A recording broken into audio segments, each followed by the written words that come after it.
Here. Rubenstein? Here. Terry? Here. Nye is absent. Kozak? Here. Ginder? Absent. Doherty? Here. Vice Chair Sandberg? Here. And Chair Peck. Here. We have 7 present. So we have a quorum. The next item is to adopt the agenda. You should have all received a hard copy, or an electronic copy of the agenda and a hard copy today. Is there a motion to approve? It's been moved. Second. Any discussion? All in favor say aye. Aye. Motion carries. Next is the minutes of our last meeting on March 28th, which I don't think we have hard copies of, but we did get an electronic copy of the minutes. Is there a motion to approve the minutes? So moved. Been moved and seconded. Any discussion? All in favor say aye. Aye. Any opposed? Next item is the chair's report, and I have nothing to report that's not already on our agenda. So we'll move on to item 5, considering a proposal to amend the charter by moving municipal elections even numbered. Our Elections and Voter Services group is here to give us an update on some questions that we asked them at our last meeting. Yes, good afternoon. I'm Katie Smith, Director of Elections and Voter Services here at the city. I'm joined by Deputy Director John Martin. There were a couple of questions posed at the last meeting that we didn't have answers to on the spot, so we did do some homework and bring those to you, and we'll stand for questions as well. The first of those 2 questions was, what have other agencies and entities done in regards to moving to even-year elections, and what did that process look like? So we did look back at the 2022 election cycle and found these individual locations that were in the packet, ranging from some cities within California, a school district as well, mostly all California, one in King County, Washington. All of these were via amendments, and it was via ballot questions, and all of which passed. So that was the how were these enacted elsewhere piece of the question. And then the second question that was posed to us last time was regarding compulsory voting. So I will turn it over to John, who has got more detail and hopefully some answers to that question. Thank you, Katie. So yeah, for the last meeting, there was a question about compulsory voting and how that might affect turnout. So we looked at 2 countries which have compulsory voting. One, probably the best known example, is Australia. Australia adopted compulsory voting in 1925, mainly because in 1922 they had really low turnout, and they were trying to think of ways to increase turnout for their federal elections. So the table below shows the average turnout when from 1901 to 1922. Before they had compulsory voting, averaged around 60%, and then when they instituted compulsory voting for their federal elections from 1925 to present, it's now in the 90% range. So about a 30% increase. In Australia, if you don't vote with the compulsory voting system, there is a very nominal fee. It's about $13 US, and there are some exceptions for people for like travel, illness, religious exemption, but for the most part, most people in Australia are required to vote, and if they don't, there's a nominal fee. And compulsory voting has shown that there's a huge impact in turnout in Australia. Also, they do it for all of their federal races, but then some of certain provinces and municipalities in Australia have also adopted compulsory voting. And the other country we looked at is the country of Brazil. Brazil also has compulsory voting. They've had it for equally as long, almost since 1932. We were unable to really pull stats from elections prior to 1932 or even elections prior to 2006, but this just shows average turnout for their presidential and their legislative, both House and Senate elections from 2006 to present ranges in around 80%. which is much higher than what we hear in the U.S. and for our federal elections. In Brazil, the consequences for not voting are a bit more stringent. There's still a fine, it's a very small fine of 69 cents, but they also have to show proof of compliance to get a Brazilian passport. If one works in a federal agency in Brazil, you have to vote, and if you don't, you might not be able to get a job, a state-run job. Also for admission to public universities is well voting required. And Brazil also has a lot more exceptions. In Brazil, 16, 17-year-olds are eligible for the vote, but they don't have to vote, and folks over the age of 70 are not forced to vote as well. And folks who are illiterate are exempt from the compulsory voting laws. So long story short, places that do have compulsory voting have a much higher turnout than they don't. The feasibility of implementing that here in Minneapolis would require a lot of buy-in both locally and at the state level, and possibly federal level as well. Those were the two questions that were posed last time that we had prepared answers for. Happy to answer any additional questions that we can. I don't have a slide on it, it's happened this morning, but I will say the bill that we've been watching regarding statutory cities moving to even-year moving to ranked choice voting, which would put that on even-year elections, was added into the House Finance Bill and did pass this morning into Ways and Means. So that's what we know about legislative action. When does the legislature adjourn this year? The 19th of May, I think it is. Okay. Monday, third Monday. Third Monday after the first Sunday.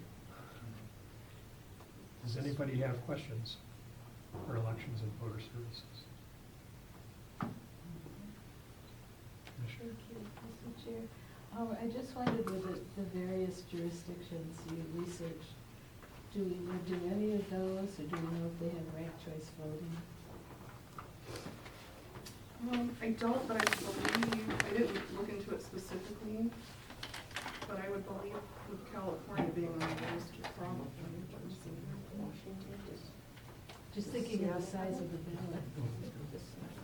I think, doesn't, San Francisco, I think, has ranked choice voting. Yes. I believe that Fort Collins, Colorado recently moved to ranked choice voting. The reason I say this, a former colleague of mine, Anissa Hollingshed, who left the city to become the Rochester city clerk, is the clerk there. I remember that she said that that's not, so at least two. What about Seattle? That's in King County. I don't think Seattle uses ranked choice voting. Portland is moving to it next year. Okay, yeah, they have, okay. Thank you. Any other questions? Thank you very much for the follow-up. Appreciate it. So I want to make people aware of what our options are. We are a work group, so we don't make decisions about whether or not to put something on the ballot.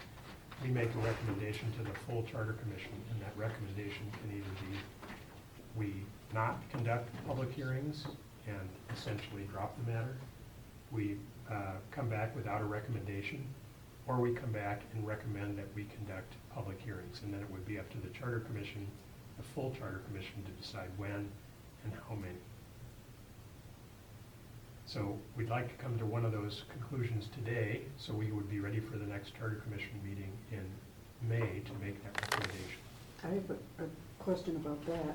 Would our recommendation involve any sort of time frame? In other words, doing it, making the change as of putting it on the ballot now so it would impact the 25, 26 elections, or waiting until the following? Would our group recommend that, or would we leave that up to them? I think we would leave that up to the full Charter Commission. We would just recommend, do we conduct a public hearing or not? And in terms of, we still have the option of presidential year versus gubernatorial year, and I think that we could make a recommendation regarding which to consider if we wanted to. So I will move, just to get things moving so we have a discussion, that we recommend to the full Charter Commission that we conduct one or more public hearings on the issue. Second. we can have discussion. Commissioner? Thanks. I have just a couple of questions. Is that all right? Sure. My first question is, the first I see of this in terms of the history packet that we were presented, the first date I see is 2017. Was that the first time it was considered by the Charter Commission? It was a while ago. It was the first time since I've been on the Charter Commission that it was considered. I don't know if it was. And then my second question, my second and third kind of go into each other. My understanding is that the reasons for wanting to do this are cost to the city for elections would lessen, and it would increase the turnout, hopefully, for the municipal elections because more people vote in the even-year elections. Are both of those things, are both of those true, and are there any other advantages that I'm not aware of in terms of? What I would recommend you do, I don't think I can say whether those are the only two things. Mm-hmm. People may have their own ideas of what factors are and are not relevant, but I found this, if you saw that, it was in your electronic packet today. It was sent out on Monday. It goes into pretty good analysis of what the perceived advantages and perceived disadvantages are, so. And there were more than two. Mm-hmm. I would add a little bit that not only one thought is increasing the overall number of people voting, but I think you may hope that you're changing the composition of the group. I know in school board elections, and I have personal history with this, when we moved it from May into the fall and had a slightly bigger turnout, we also had a broader representation from the community. Whereas in May, when it was just the only thing on the ballot, that some people argue that it probably gave a little bit too much power to teacher groups rather than in the fall. So it may change the composition of the voting group as well as the numbers. Maybe, I don't know. I'm just suggesting. And I'm sorry I didn't read the whole article. I will This article read it lists tonight. advantages of greater and more equitable participation, lower costs, reducing the power of special interests, Yeah, that's all. promoting greater accountability, and enhancing political representation and government responsiveness. And the perceived disadvantages they list are,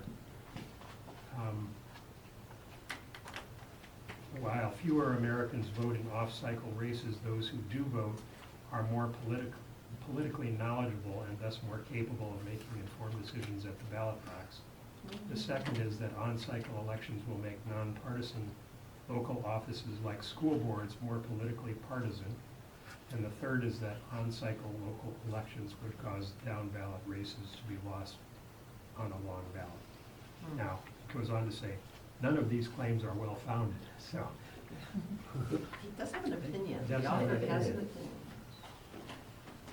opinion. Mr. Chairman, I've perused the article, but I haven't absorbed it yet, and I will. I am uncharacteristically ambivalent about this whole issue.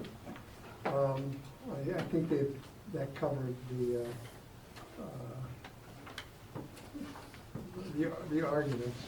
I'll probably try to think of a few more pros and cons before we meet again. I am concerned that ranked choice voting it's going to complicate the performance of the voters, I'm afraid. And I don't know if it's going to encourage people to vote or discourage them. But I think that is a factor we should at least think about. And I know it's probably difficult for you guys over here to make any predictions, but it's something I think that should be discussed.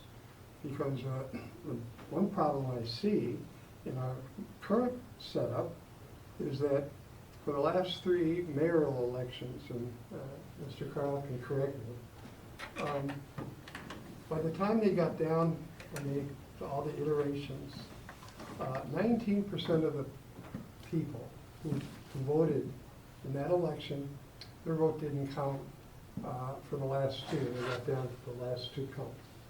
And I think that, to me, that is very concerning. That means almost 20% of the people didn't get their voice heard unless they had a good idea of who the leaders were, the front runners. They voted for 1 or 2 or 3 people, but their vote in the final analysis didn't count. So that's another complicating factor to me. Could I ask Commissioner Kozak, I'm not sure what you mean by their vote didn't count. They didn't, maybe that's, maybe I didn't put it, they didn't participate in the final decision. Their votes were gone they'd exhausted their ballot by the time they got down to the last 2. None of their 3 choices were among the top. Right. Their 3 choices didn't make it. So, I mean, they voted, and they did have some impact, but when it came down to it, like they would in the old-fashioned system, the primary and the top 2 go on, and then they would, if they wanted to have a choice, they could exercise it. So, but to me, that's just, it's a problem. And I know ranked choice voting has become more and more popular, but that's to me. So, having said all that, I worry about we'll get lost in the shuffle, the city issues. On the other hand, if the numbers, we could figure out the numbers, it's going to bring measurably more people. That's a good thing. So having said all that, I believe we should send this to public hearing. I think there's sufficient interest in this issue right now. Whether you're for it or against it, I think we ought to listen to the public and send it to public hearing. To recommend that that the full commission send this to a public hearing. Anybody else? Commissioner Smith? I guess I just would agree with that sentiment. I guess regardless of whether you think it's a good idea or a bad idea, I think that should go forward with the public hearing. Commissioner Rubinstein? So I'm also in favor of the motion. I'm also ambivalent about the underlying question because I see very compelling reasons to change to the even number year, and I see very compelling reasons not to change. And it seems to me that it would be very helpful to hear from other people. So I very much like the idea of having the public hearing, and will be particularly interested in any people planning to run for office to hear what they have to say about what kind of impact that will have on their campaigns. And I don't know if they'll show up at hearings. Well, I've already gotten one letter, but it'd be very interesting to hear. I would like to be able to hear more from other people before making a final decision. Mr. Jordan? I wouldn't say I'm ambivalent, but I share those feelings of thinking, boy, there are pros and cons here and lots to consider. One of the things that I worry about is just how the political parties will handle it in terms of having, for example, next year in 2025, the DFL will have 14 separate conventions, 13 ward conventions and then the city convention. The wards do not match up with the Senate districts. So the number of conventions that we would have in an even year election would be really astounding. And in terms of getting people from those parties to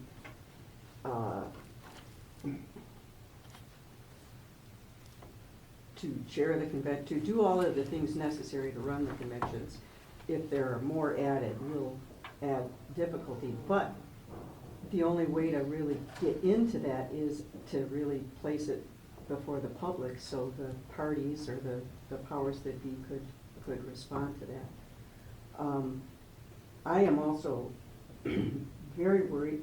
The author of that article said that in odd year elections, the people who go out and vote are often more aware of the issues or the candidates. And I can see that, and I understand that.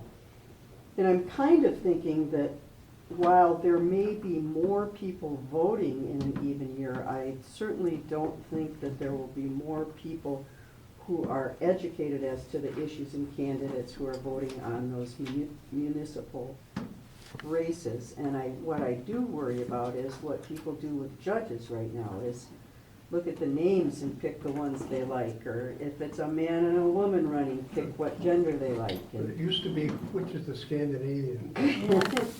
And that makes me nervous, you know, so there's a whole lot of reasons, and I guess my question is, do we know in terms of savings to the city, what kind of money we're talking about in terms of the benefits to the city? Yeah. I I believe think you went through. that staff discussed that at the last meeting. The dollar amount, About $2.5 million savings each election, or? for the cycle, For for a the four-year cycle. cycle. Right now, we have a four-year cycle where there's the presidential, the municipal, the gubernatorial, and an off year, Mhm. unless there's a special. And so you'd be saving on the municipal about $2.5 million. On the cycle, I get you, okay. Anything else, Commissioner? No, thank you. Commissioner Kozak? Mr. Chairman, I think before we send a recommendation to the full commission, it's been brought up, what year do you do it?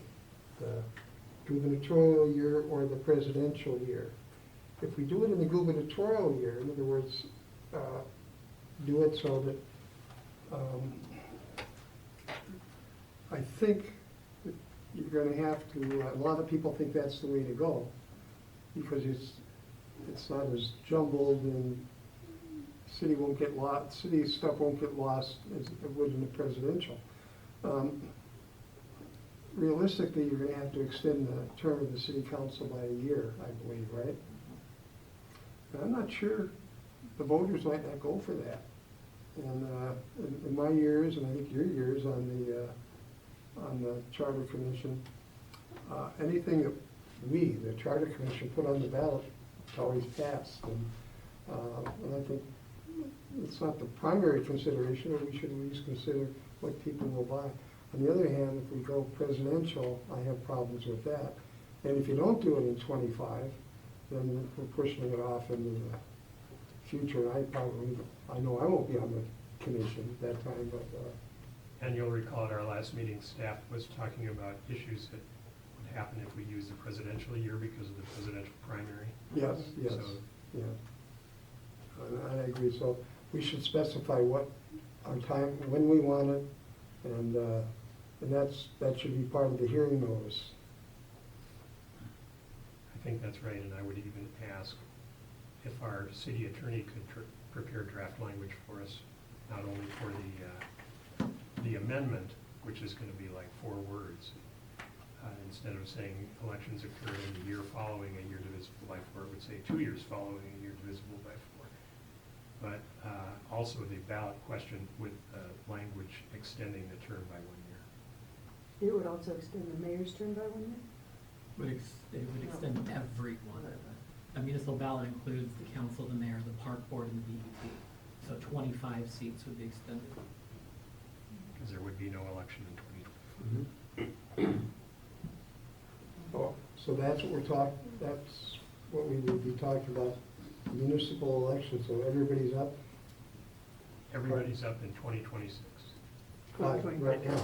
Right now, everyone's up in 2025. So would we include the park board and It all applies to all municipal offices. everybody, Or else you don't get savings. but not the school board? Well, the school board is already in even years, That's right, that's right. because they're Creature, creatures of the state. yes. Yes, they are. One more clarification question. So my recollection from our last meeting was the law requiring that the ballot be 1 page front and back is a state law? Is that right? It's in statute rule. And if we were to do this, that would likely have to change, is that correct?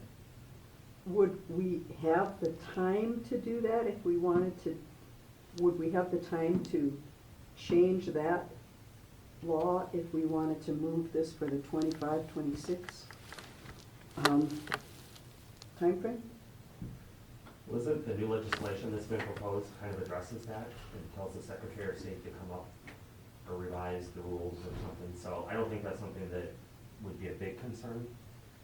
The new language has permissive language, or the the proposal in front of the legislature has what I would call permissive language. So it's no longer a strict limitation, it's more of a, to the extent you can send one card, front and back, that's great. If you need one, try not to do it, you might have to. I believe the exact language it uses is that it should be on one card if possible. If possible, yeah.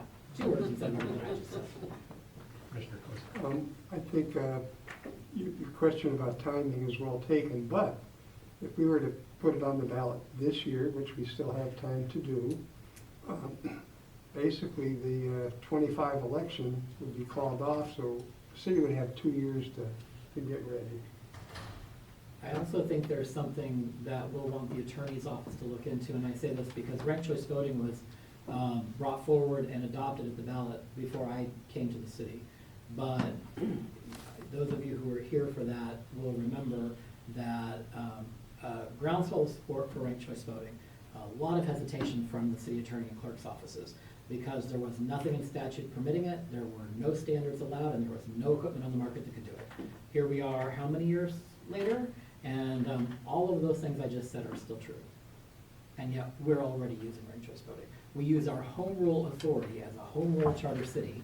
We went to the ballot, the voters said do it, and we've done it. So I think that there is also a legal question about our home rule authority, if you're putting a question on the ballot, to also charter your way out of the limitation of a single ballot card. We choose in our charter to say we will follow state election law. We could provide a charter provision. The ballot language has to be longer than 4 words, but you could say for municipal elections to be in that word on the second card.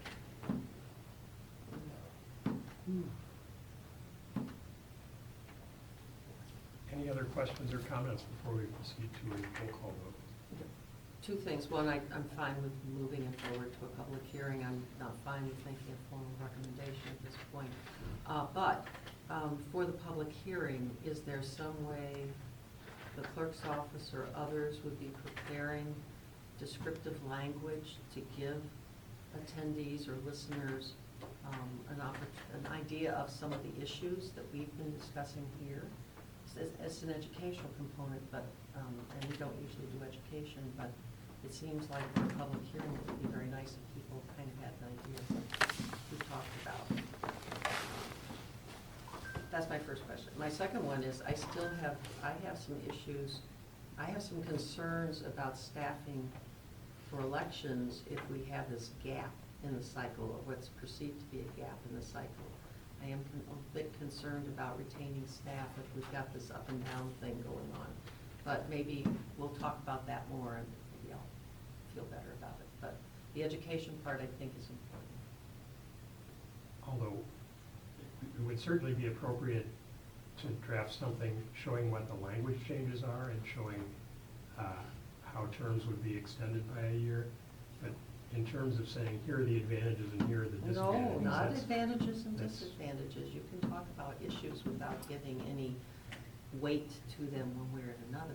Some of the issues to be considered are terms of 3 years versus 5 years. Are we going to, would this in fact mean people would be less likely to vote in a municipal election? I mean, without saying what we support, but at least to get people's minds starting to wrap around some of the issues.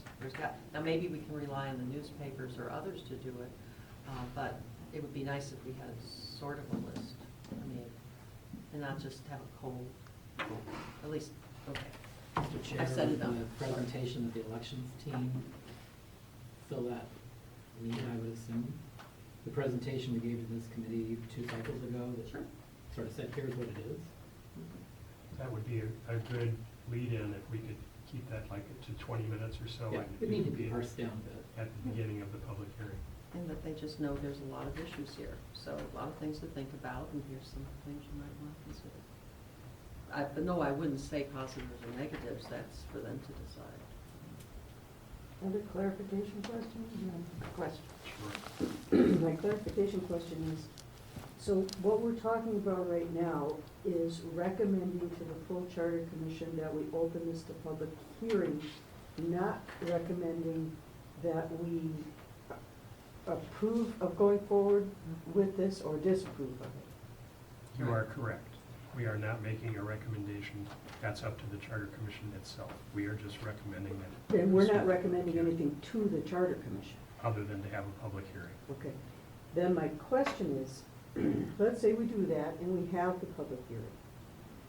Would the input from the public hearing then come back to this group first before we made a recommendation to the full charter commission, or not?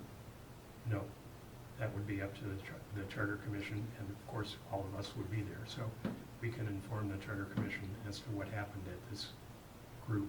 But generally, we never have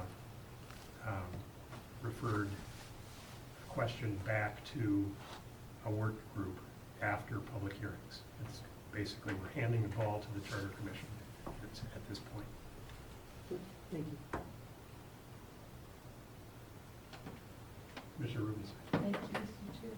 I guess I have one clarification question as well, which is when we provide notice of the public hearing, does that also include notice that people can submit written comments and they can give a certain amount of time? I hope so.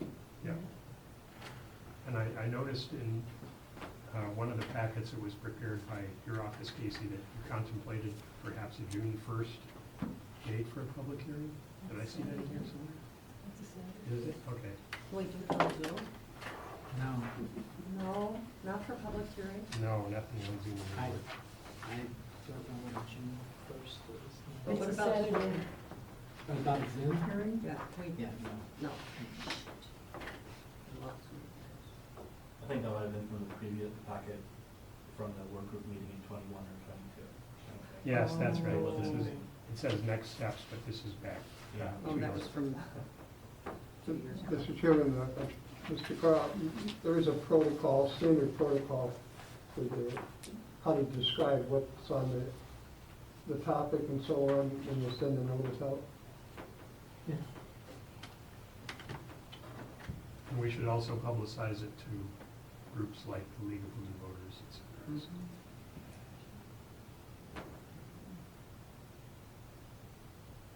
any other questions or comments? So the motion is to recommend to the full Charter Commission that they proceed to hold one or more public hearings as they determine in their discretion. Will the clerk please call the roll? Commissioner Smith? Aye. Rubenstein? Aye. Perry? Aye. Rosa? Aye. Doherty? Aye. Mr. Sandberg? Aye. Chair Plum? Aye. 7 ayes. Are there any follow-up questions or issues that concerns our business, Yes, I have one. includes our business? So there were some issues around moving to a presidential year. I don't want to take up, that were brought up at the last meeting that I wasn't able to attend. Is that something that I can get briefed on by somebody outside of this meeting? Yeah. Is that a phone call?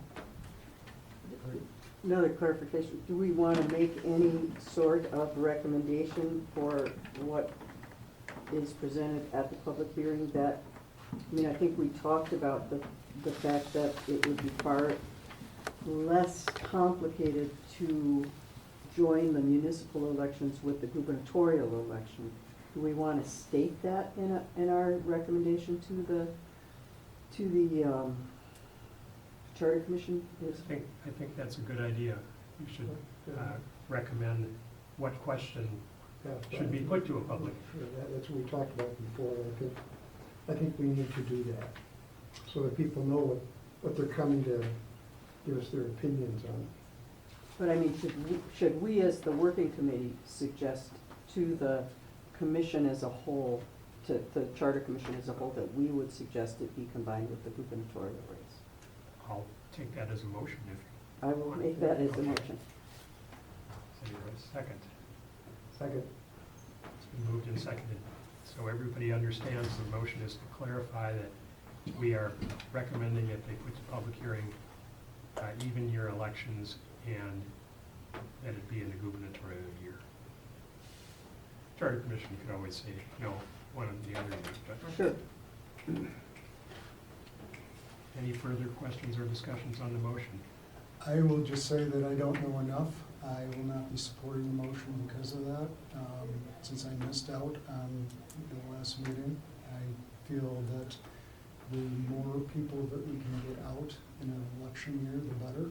And from the data that I saw, it shows that in the presidential year, you get more people coming out, even on the down, when people drop off. So I won't be supporting the motion. I may support it once I learn more at the full commission meeting, but not today. Commissioner I guess Smith? I would kind of agree with that. I think I would be opposed to recommending that it be in a gubernatorial year. I think the focus ought to be whether we should have even year elections and figure out later when that would be. So I wouldn't want to make a recommendation with the public hearing that it's going to be in a certain year. I think it's appropriate that we do because we want the public to know what they're testifying about.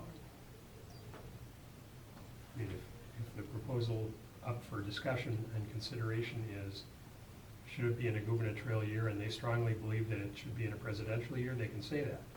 If we just say even year and don't specify, then how will the public have an opportunity to testify on that issue? Well, you tell them there's options. You say that we're considering even year elections. You could even say why, but you could just say it could be a gubernatorial year or it could be a presidential year without giving a recommendation. Couldn't you? You could. I think the public should have the opportunity to testify on which one it's going to be. Mr. Chair, I'm going to disagree with you on that. I even feel, especially after Commissioner Smith has spoken, I think that we can leave that open, and if we're really interested in getting opinions from all sorts of people and possibilities of pluses and minuses that they see, that we leave it more general. Anybody else? Commissioner Rubinstein?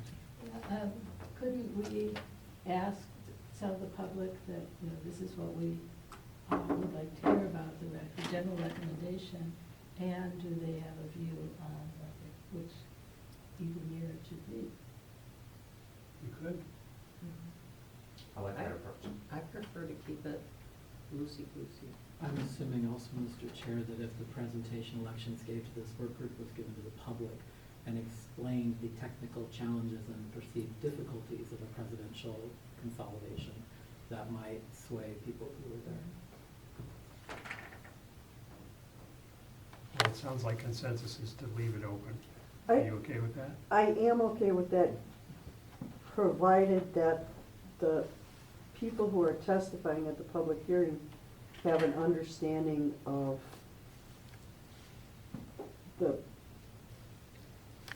the problems and the benefits of either year. And we'll have our elections work group there to help us with that. Include that in the presentation. Okay, so I'll consider that I motion think- withdrawn. I think we want to give people who might be interested in the hearing, we want to give them as much information about what the options are. And maybe it's too cumbersome and complicated to talk about. I mean, we understand the timing and all that. But they should know that if they go with the presidential, they think this is a big deal to move to an even year. that we're not gonna have they're not gonna have a chance for another 5 years, till 1928. If they want to do the gubernatorial, that's gonna happen in just 2 years, but it extends the current council term by 1 year. I mean, to me, those are the two choices. We can get into what's better, and I happen to think gubernatorial is better, but if we're gonna do it at all. But the more we can give them about what the options we're contemplating, I think the better off we are. But we should tell them that, 28, if you go with the presidential, 26, if you go with the gubernatorial, but we're gonna have to call off the election next year and extend the terms by 1 year. And if you went presidential, there would be an election in 2025, but it would only be for 3-year terms. Yeah, So then you'd be shortening by a year. And the council just came off of 2 and 2 Yeah. and 3. Yeah, that will not. Good. Well, they can figure it out. so, anyway, I think some way we should be able to tell people so they know what the thinking is and what their options are when they come and tell us what they think. Okay, anybody else? Hearing none, I think we've concluded our business and we are adjourned. Thank you. Thank you. When is our next, when? Or should I call you? We have a